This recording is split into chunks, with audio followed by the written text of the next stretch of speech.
Welcome back to the Real Estate Reserve Podcast. I'm Jason Balen from Hard Money Bankers, co-host Ian Horowitz at Equity Warehouse. Hope everyone is doing great. Today, we're going to be talking about the 5 things I wish I knew about investing in commercial real estate. I believe both of us are qualified to talk about this topic. After Ian spending years and years and years growing a very large residential investment rental portfolio, he traded up asset classes to invest in a lot of commercial real estate, industrial, self-storage, apartments, warehouse, office, flex space, some land development, a whole wide gamut. I've lent on my fair share of commercial assets over the last 17 years as well. And again, topic for today, 5 things I wish I knew about investing in commercial real estate. You guys are going to love this episode. It's things that are, pretty near and dear of stuff that Ian and I talk about on a regular basis. And hopefully it will help everybody as they navigate into the commercial real estate world. Yeah, no, I'm excited because we literally we were talking about this morning. I sat down at my computer. I usually do a little bit of manifesting. I hopped on YouTube, put on some good background music, and there was a video that caught my eye, and it was like the 10 things I wish I knew about this. And I was like, we just talked about this topic. It's one of the ones that's going to come up here in a minute. I was like, man, I should do a video about that. And then I was like, Jay, we got to do a video about this. So I'm super excited. Guys, if you get any value out of this, we don't care about the subscribes, but we do care about the likes and the shares. So if you get any value out of it, please feel free to share it. So with that being said, let's hop right into it. And I would say the number one learning lesson that I've had so far is staying local. And when I say staying local, staying in a market that you 100% know and that you can dominate and execute in. And the reason I bring that up is because we have invested in some properties that are afar from us. We started by going about an hour away to West Virginia, and then we started buying stuff out of state, like way out of state, Louisiana, Texas, Arkansas. We're based out of the East Coast up in just outside of Philadelphia. So that being said, it's like, we don't know the exact path of progress. We don't know the ins and outs of the city. We don't know what's changing or when we start to see things changing for the good and or for the bad. And by operating in a local market, one that you've grown up in or that you lived in for a long time, or you've studied so much that you know every in and out and you're tuned and locked in, I think is a massive competitive advantage from an operations standpoint anyway. I don't know about a lender, but from our side of the house of being operations, it's vendors, it's other people that you know in the market that can help you out. It's other capital investors who understand that market because they live nearby it, so they can like feel it, drive past it, understand it. I think there's a massive competitive advantage to staying local. I think as a lender, it's the same thing. I mean, we only lend locally because it's the only areas that we know. Not only do I know the property values, but I can, meet the real estate investors. I can, spend time helping them grow their real estate portfolios. If we have a default or something, we have people locally, we can go put our eyes on the property. I think that's very important. That's not to say that you can't do this business, out of state, lending, buying. Obviously, every day people are. I just think it's more challenging. And I think that most markets are a big enough market that you can do a good bit of business locally first, really know it, understand it. Listen, if you have a problem on a deal, you'd rather that be local than out of state, that you'd have to fly, hop on a plane and do it. And I certainly understand some markets are easier than others to do business with, right? There's a lot of folks in California that don't want to lend or buy in California because the price points are too high, the laws are too strict. I get it. But I guess a little bit words of wisdom, find another market to invest in and learn that market and stick to that market. And chances are you can 10x your portfolio in that market first before just kind of being a scatterbrain all over the place. So number 2, let's move on to management. In-house management or third-party management.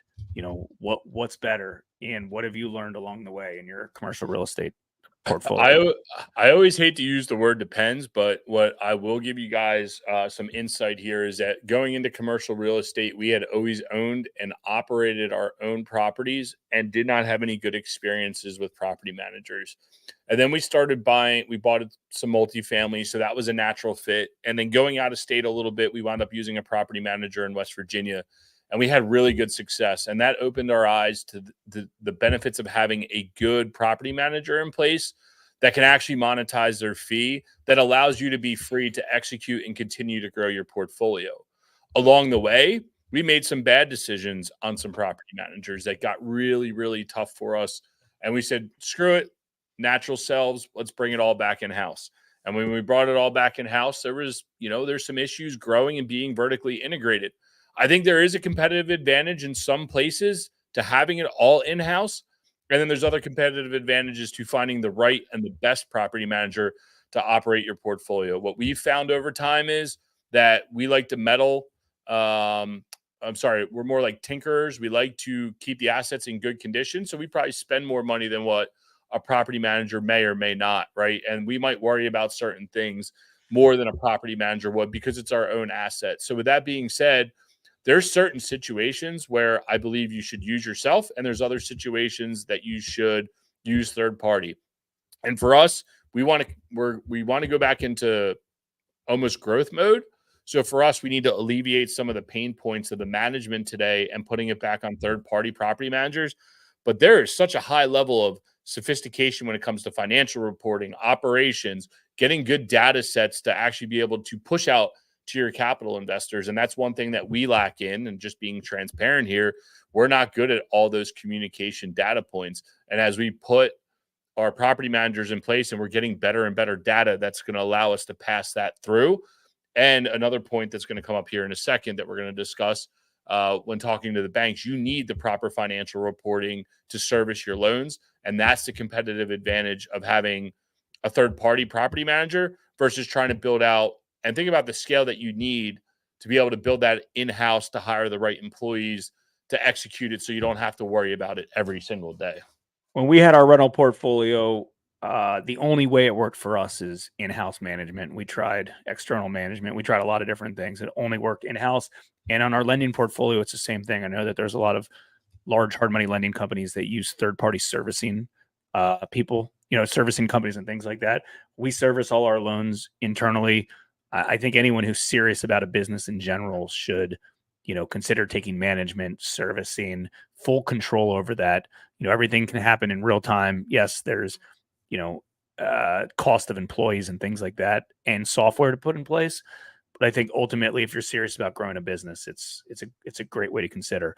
So number 3 of the 5 things I wish I knew about investing in commercial real estate: financial reporting to your banks, lenders, investors, and partners. I think too many investors in general forget that you're the day-to-day operator. You should know all this stuff. And a lot of this stuff you might know in the back of your, in the back of your head, or you might know because you live it, but there's still other parties involved in the transaction that need to be aware. Your banks, your lenders, your investors, your partners that are involved in this. And you need to have, as far as we're concerned, if it's not on paper and it's not on a piece of software and it's not something that's readily available to everybody, then it's, who knows if it's right or wrong. Like, it's got to be available in real time. Yeah, no, I definitely agree with that. And knowing just the ins and outs of your portfolio at any given time, super important. But this goes back to the 3 p.m. versus the in-house. If you're going to do in-house correctly, you need to be able to produce these reports to give to the banks. You need to be able to give them to your investors or your capital partners if they ask for them. We would love to get it to a point where, it's readily available to everybody. But there's again, this is in full transparency of like what our growing pains are, is figuring out how to get the proper data to everybody to be able to push this information down the line. With that being said, the other thing is being able to get bank loans, servicing your bank loans. They need the financial reporting for their files. Some of these guys sell them off in the capital markets and it's a requirement.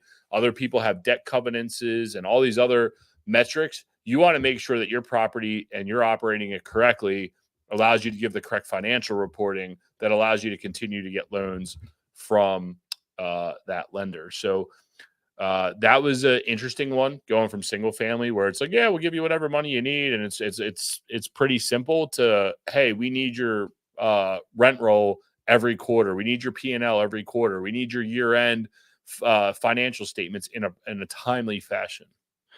Yeah, I think that's something that we've always done fairly well in our business, to make sure everybody involved can see real-time data. Not just investors, but business partners and things like that. I think that's important to make sure, or borrowers, anyone who's involved in the transaction should you should have readily available data that's reconciled in real time or very close to real time. So you can track your numbers and you know what's up. Too many real estate investors don't know what their numbers are at all. They just don't know what their numbers are. And they think they're making money because that's what they have in the back of their head, and they're really not. It's until you put that on paper and you really see what's going on, you're not sure. So number 4 is one that I'm very passionate about in general. I'll let Ian start off with this of what this means, but in essence, number 4 is always for sale. Yeah, and as Jason said earlier in the intro, we spent the last few years really building a commercial real estate portfolio in an efforts to have these quote unquote equity pops, right? We gave up cash flow initially in exchange to get these big equity pops. And there was a few chances throughout our careers where we were being offered crazy money. And I remember Jason just whispering in my ear, sell it, sell it, sell it. I'm like, yeah, whatever, dude, whatever. And people were whispering in our, both ears saying, hey, you just bought this apartment building and now it's worth $8.5 million bucks and they have to buy it. And you're like, oh, it'll be worth more tomorrow. So, go pound sand. And now here we are sitting going, well, maybe that might've been the right option. So always having your assets for sale, because here's the thing, commercial real estate is actually really, really, really hard to transact. And I think that's why, Jason, if I'm speaking out of turn, they like to have lower lending limits, because commercial real estate, unless it's an insanely good deal, takes a while to transact, and nobody wants to be caught holding the bag. So we were discussing this point this morning. It's still kind of fresh in my head and I'm still sorting it out. But one thing that I was talking to Jason with is, even if it's not always for sale, you should be whispering to brokers. You should be whispering to, again, this is why you want to invest in your own markets, other real estate investors in that market, to say, hey, I might have this property for sale if someone's willing to pay the right price. Because guess what? That pocket listing turns into a real deal. And then you can say, well, hey, here's a prime example. We're selling an apartment building in West Virginia. Right now we make about $100,000 a year, but we'll clear $1.2 million in cash. Well, our rate of return on our trapped equity is less than our monthly cash flow, and we have a ton of inherent risk. So right now we're better off selling that, knowing we should be able to get north of 15 to 20% returns on that new 1.2 million. That should turn into $250,000 a year of cash flow, just for quick numbers' sake. And that's why you always want to be for sale. You should always be looking at opportunities in the market to capitalize, get the big hits, and continue on to the next deal, because there's always going to be something else out there if you just dig hard enough. Trapped equity is the key word on that. And so many real estate investors fall into that trapped equity position. What that means is you have a lot of equity in a building compared to the amount of cash flow that you're bringing in. I mean, there's endless examples of this particular thing. Let's talk about a residential example, then we'll talk about a commercial example real quick before we move on, because I think this is a very hot topic. So, lots of real estate investors that maybe have owned some properties, they've appreciated over the years, right? So like we had a property that we paid $50,000 for years ago and then put in $50,000, to renovate it, give or take. Our basis was about $100,000, call it, at the time. And, it appreciated in value. It was worth $200,000, right? There's $100,000 in equity. It was a good rental property, and we netted $500 a month, every month, pretty consistently. It was actually kind of passive. We didn't have that many headaches, although arguably we all know that, ownership of real estate eventually takes its toll when there's capital improvements on residential and commercial properties that most people don't account for. But let's just say that all that stuff was still accounted for. We were bringing in $6,000 a year in net positive cash flow, right? $500 a month, not bad for a little rinky dink net, rental property. Well, there's $100,000 of equity in there. What can you do with $100,000 of net equity? Yes, you might have some capital gains and you got to figure out the 1031 and the tax situation. I get all that. But that turns into real numbers. I mean, how many years does it take for $6,000 a year in income to equal $100,000? 6,000 if everything goes exactly right. Yeah. And there's too many. So that's on the residential side. Let's talk about commercial side. I know so many commercial investors that have, hundreds of thousands, $1 million in equity, right? And technically if there's no equity event, it's trapped equity. That equity is not doing anything for you. It's just sitting there. It's not doing anything for you. And these investors are making they're like, well, I'm making like $30,000 a year on this thing, right? Like that's good passive income. I'm like, it's freaking 3% return, give or take. Take tax complications out of it. I get it all. And depreciation, take reduction of principal on your mortgage payment. I get all that. You just follow me with this point. Like that's not that good of return. You don't think that if you had $1 million in your pocket that you can turn that into a better return? And I think a lot of these investors are scared that they're just going to blow the money and not be responsible about it. But like an asset's an asset, right? That's an asset. Move on to the next asset. What are you going to do with that $1 million? You don't think that you can outperform a 3% return on that $1 million and potentially get into the next asset class up that's better and can perform better? I don't know. That's ludicrous to me. Yeah, well, and I think a lot of it is too many people are scared to go back and put the work in that it took them to get where they are, and they want to live comfortably. We know an investor. He's done really well, outpaced a lot of us, and took a break there for a good period of time, and now he's trying to get back on the high horse. And it's like, well, wait a second, dude. Like if you just would have continued going, not even keeping your foot to the floor, but just stayed in the market that whole time and watched deals, you would know immediately where to execute. And I think too many people are afraid to sell and then have to execute again. And something that goes along with this point of always having something for sale is you should always be raising capital. And again, if you're selling, and by selling, it allows you to free up some capital. And maybe you don't have to raise as much capital, and you can put more of your own capital into your own deals, because in the end, we should be all running our own investment vehicle that is treated like a family office. And that's the importance of always being able to sell, always looking to sell, executing on that equity, even if it's not the target metrics. I had a long conversation. I'm kind of mixing the 2 points here. A long conversation with a capital investor. And he said, if you're telling me we're not going to hit our metrics, but you feel like it's the best move, we're going to get all of our cash back and then some, and you feel like you're de-risking your portfolio, why wouldn't you do it? Because you're afraid you're not going to hit your target metric? I'm like, dude, you're 100% right. And again, that's the communication you need to have to be doing the right thing to allow you to always be raising capital. And that's one thing that I've learned. Again, it's kind of like I just talked about. If you're always in the game, capital will find you, capital finds the right deals, and it allows you to grow and continue to grow. Yeah, I mean, you have to be out there every day raising capital and finding deals. If you're not, you're just gonna hit a brick wall at the wrong time, and it's gonna be very challenging. It's very simple to just put one foot in front of the other every single day. It is hard to take big leaps and big sprints, but if you're always raising capital and you're always finding deals, you never run into that problem.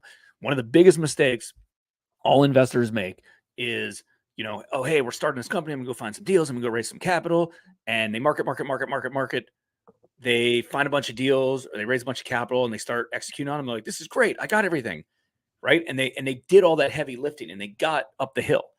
And then they stop marketing for deals.